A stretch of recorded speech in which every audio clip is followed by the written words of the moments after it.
البسبوسة وجمالها يا جماعة، ازاي تعمليها متماسكة وفي نفس الوقت تكون دايبة كده ومرملة؟ خطيرة بجد. هنعملها بطريقة فعلا تجنن، حلوة قوي. رمضان ما يحلاش من غيرها بجد. لازم ما يعديش رمضان غير لما تتعمل صينية البسبوسة الحلوة دي. انا مروة، لو اول مرة تشوفيني وتتابعيني متنسيش الاشتراك في القناة، وقولولي هتعملوا الطريقة دي ازاي. عايزة اعرف في الكومنتات.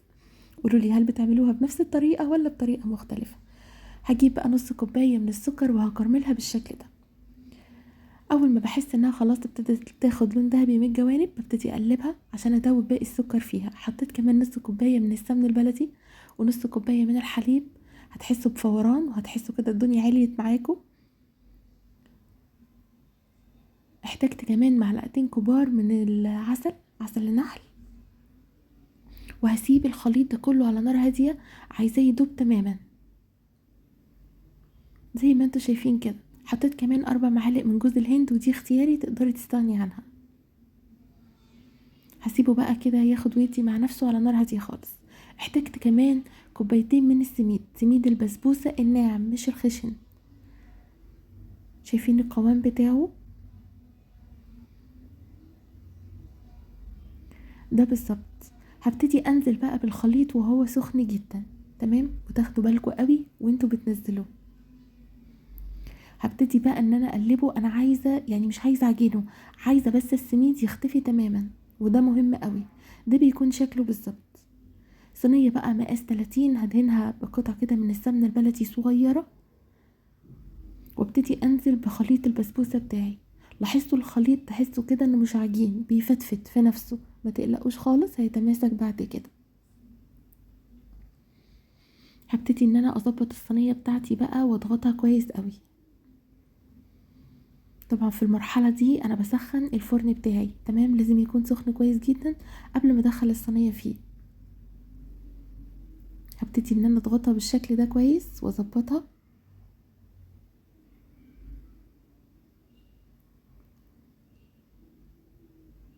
تمام كده. انا هعملها النهارده بالبندق، تقدري تعمليها باي حاجه وتقدري كمان تسيبيها ساده. ده بيكون شكلها. بدخلها بقى الفرن ونعمل الشربات بتاعنا. كوبايه ونص من السكر وزيهم بالظبط من الميه.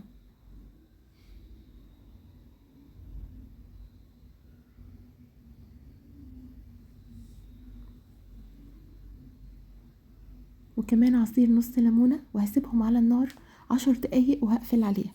اهم حاجه لما تطلع من الفرن تكون سخنه والشربات يكون سخن. شايفين الحركه دي؟ الفوران ده هو ده اللي انا عايزاه، تمام. عايزاه تعمل عارفين التش كده بتاعت الحاجه السخنه هي كده بالظبط. شايفين؟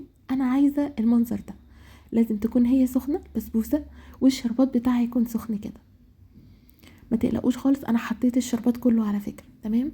سبتها خالص لحد ما تتشرب تماما منه. هتشربوه ما تقلقوش. هبتدي بقى ان انا اقطعها. بجد تجنن، حلوه قوي يا جماعه، خطيره. بسبوسه عملتها معاكم باشكال كتير جدا وبأطعم كتير قبل كده. المره دي البسبوسه دي بجد حكايه، لازم تجربوها.